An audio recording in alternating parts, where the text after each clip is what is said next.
Okay. I was doing research for this storm. There's a gazillion websites on you, and I think you'll find like a Danish guy or something, an impressionist. So yeah. So I'll give me some background and how you came up through the ranks, and I like that Jim Rummy story. I don't know. You heard about that? Yeah. No, I was doing music. I'm from Queens, and I went to school. I went to Cornell. I was still doing music. I would come home on the weekends, because I just love to do music and stuff like that. So a friend of mine was working at Flavor Unit and passed the CD over to Shakim and Latifah. Shakim said, "Hey, I want to meet you." I came down to meet him. We were at a video shoot, and he said, "Well, if you could beat me in a game of Gin Rummy, I'll give you a deal." So now I got a movie. So you know how that went. I was sweating like, so. But that's, it was more to that, but that was kind of the overall how we met and everything, so. All right, that's cool. Gin Rummy, man. Gamble. They pay off. That's what's up. You've been around doing this, but I think this was like an incredibly comedic role for you that definitely. I haven't. So talk about that. Was that challenging, more fun, less like? It was more fun than, having to be so serious throughout the whole. I know this is very unprofessional, but I got it. Yo! What room is this? Lonnie, you know what room this is? We'll give you 30 seconds. 1720. 1720. Yeah. All right. Yeah, that's my medicine. I'm gravely ill right now. All right, so talk about doing such a comedic role. I mean, I had a lot of fun doing the movie. I had great comedians deal with me. Tim Meadows, funny guy, so he was there to help along. Storm here. His part wasn't so comedic, but he definitely did his thing in the movie, held it down. Everybody, the whole cast was good. When you got a good cast, it's easier to work in your environment. You know what I mean? So it was new for me, but I had fun doing it. How about for you?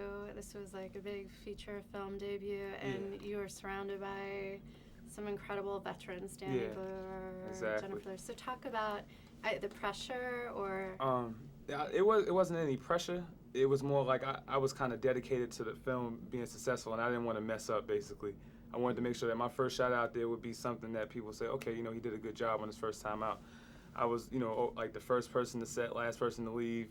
Working really close with Lance, on the director or whatever. So I got a chance to see what his vision was, aside from reading the script, what his vision was for the movie, and it helped me to kind of get into character and and not be, out of place or So.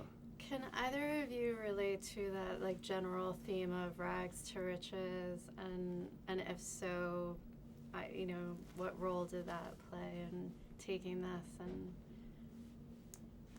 It's new for me, now, with doing a movie, so it's just a matter of keeping grounded and, just making sure you know who your circle is, because a lot of people will try to enter that circle and, and approach you with a lot of things. So if you stay grounded, that's the same thing with Todd.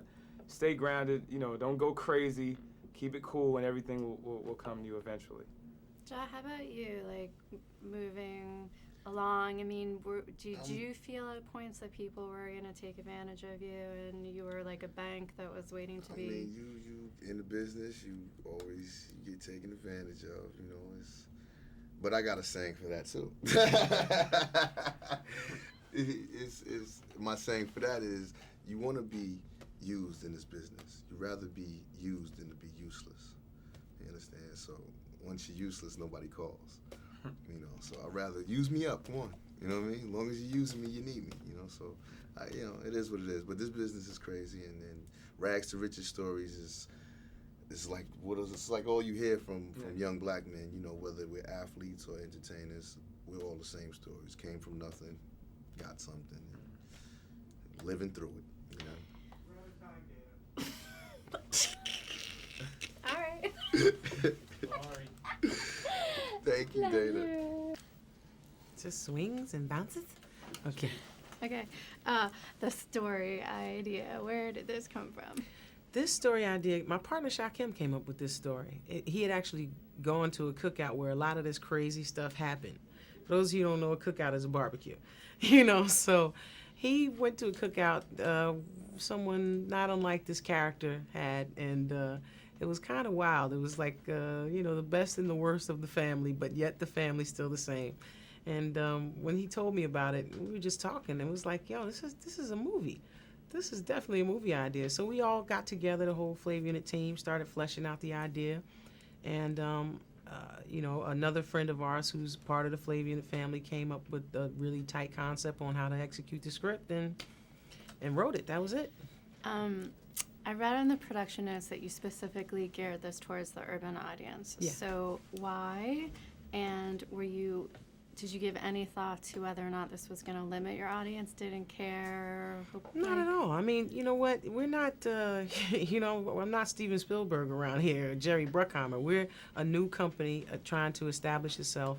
You know, we could have told a bunch of stories that were urban stories, but we wanted to choose, you know, we wanted to do a story that was pretty relatable and sort of a family film. This film is a family film, basically. You can take your whole family to see it and laugh and enjoy it. And so, yeah, we will be making a lot more films that are geared towards an urban audience, and because we feel like that market is kind of underserved. So we want to continue to be able to do that. Talk about your mom and your dad are both in this film, so family is important to you. Oh, huh? yeah, this whole movie is a family affair. I mean, you know, we had family members working in the crew, and, you know, our friends who work with us in the company. You know, we were able, that's the good thing about doing a film and doing it in New Jersey. You're able to really employ a lot of people who otherwise might not have that opportunity. And we've always done that all along, you know, from the moment we opened up our management company to doing our talk show to doing Living Single. Everything we've done, we've tried to give opportunities along the way. So, you know, we probably employed 200 people at least through the years who've gone on to do bigger and better things since working for us. And so, you know, that's how we get down. That's how we give back. Talk a little bit about Jennifer Lewis, because we're going to do a feature on her. Man, Jennifer Lewis is my girl. I love her. She can never do wrong in my eyes. She's just so damn funny. She's got such an energy to her, and she's right on it. And she's just, you know, I'm so happy that she was a part of this project. If I could put her in every movie, I probably would. You know what I mean? Because she just she's just great to be around, and she's a damn good actor, and she's a damn good comedic actor.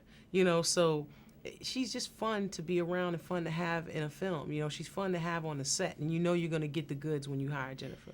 And I want to about your role. It was so incredibly physical and comedic. Was it a challenge? Were you nervous? Were you? You know what? I'm glad I grew up in a household where people were there was a lot of humor in my household and a lot of physicality, just from watching people like, you know, Steve Martin or Bill Murray or Eddie Murphy, you know, very physical kinds of comedians.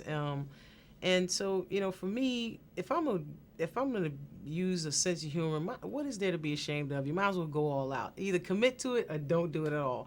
My character is so off her rocker that you just gotta go there, because no normal person does these kinds of things. So why behave normally? You know, go there. Real quick, the very first thing you bought with your first big paycheck, since that's... Ooh, the first thing I bought, and I talked my partner into buying it too. He's mad at me to this day. I bought a Jeep Wrangler, and I bought like a gold ring and necklace. You know what I mean? I bought a Jeep, which is a gas guzzler. He was so mad at me because it was a gas guzzler, but I had to have it. You know, take my top off and just throw my system in there, and boom. And actually, the first thing I bought a Volkswagen Jetta. And I spent about $1,500 on the system, $1,500 on the rims, hooked it up, and I was the bomb around the way. Put ladies first on the side, couldn't tell me nothing. What the Wrangler when we got off tour. I asked him the same question. He's like,